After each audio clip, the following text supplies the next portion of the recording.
ఇంటికి రేషన్ వచ్చేది. కానీ చంద్రబాబు నాయుడు గారికి నమ్ముకుంటే నోట్లో మన్ను పడింది అని చెప్పి పాపం పేదవాళ్ళు అందరూ వచ్చి నాకు ఇప్పుడే చెప్పుకోవడం కూడా జరిగింది.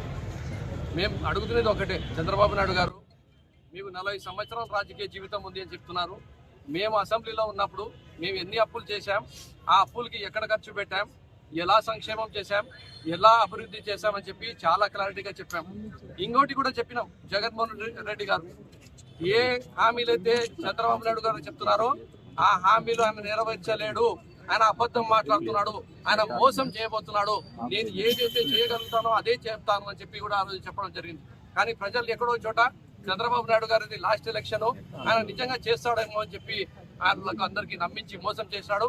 ఈ రోజు భారీ ఎత్తున రాష్ట్ర వ్యాప్తంగా ప్రతి ఒక్క సెంటర్ లో ఈరోజు ప్రజలు, మహిళలు, యువకులు, రైతులు ప్రతి ఒక్కరు ఈరోజు వచ్చినారంటే వాళ్లకు ఆ బాధ తెలుసు కాబట్టి ఈరోజు వైఎస్ఆర్ కాంగ్రెస్ పార్టీకి అండగా నిలబడినారు.